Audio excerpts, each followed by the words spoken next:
Hi, it's Lillian here, the Parenting Strategist, and today I'm going to talk to you about back-to-back parenting. Now, this is actually tip number 17 from my book. If you want kids to cooperate, just ask. And the parenting tip actually is, if you are co-parenting, it is so important to be back-to-back with each other. Now, you may be listening in today, you may be co-parenting in the same home, so both parents are living together in the same home with the children. You may be a single parent, but the children may still have regular access to their other parent. You may be a single parent where the children have no access to their other parent, but they may have someone like a grandparent or a carer that also helps to co-parent.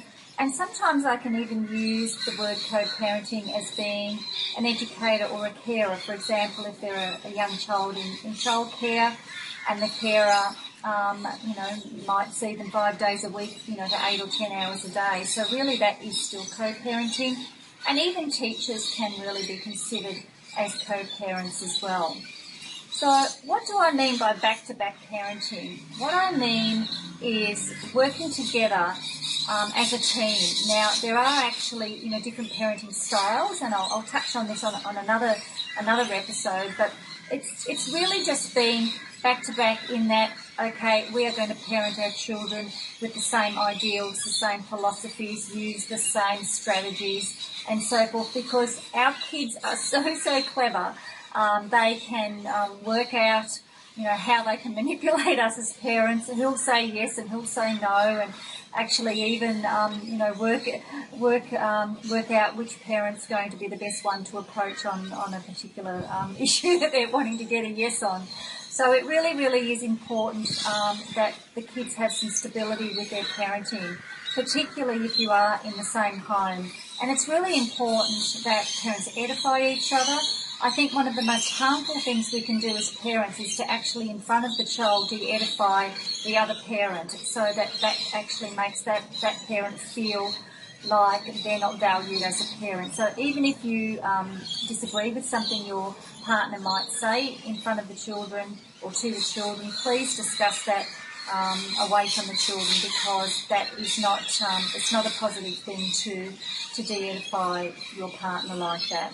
So be back-to-back, really get your act together and figure out, okay, how are we going to parent our children? What sort of ideals are we going to follow? What sort of philosophies? What sort of parenting ideals? What sort of language are we going to use? Are we going to gain cooperation with our children rather than control? If you have one parent, for example, that's very controlling and another that's very passive, that is very confusing to the children. So somehow you've got to work out a way to come together as parents so that your kids are getting, a balanced approach from both of you. Even though you're individual and different people, that's fine. But when it comes to parenting, there does have to be a fair bit of consistency. Kids like consistency. There's nothing more challenging for a child than for one day, this is the way it goes and this is the rule or this is the consequence, and then the next day it's completely different. So they're like, what's going on here? I don't understand. So really get yourselves, have a discussion. So once again, whether you're living with your parenting partner or not, as long as you can be able to communicate with the child's other parent, and even if you are living in different homes and perhaps you may have even remarried, all sorts of things could have happened, but it is so important to parent back to back. The other thing I wanted to touch on this video as well is with our parents communicating with carers and educators. There are so many people that I talk to that are having challenges communicating with educators and teachers, and that are really not on the same page. So they're not actually dealing with children back to back. And particularly if a child has a particular challenge or is dealing with a situation, parents need to be working in with their teachers, and parents and teachers need to be back to back as well. So if you are an educator listening to this, please keep that in mind. It really is important to be communicating with each other.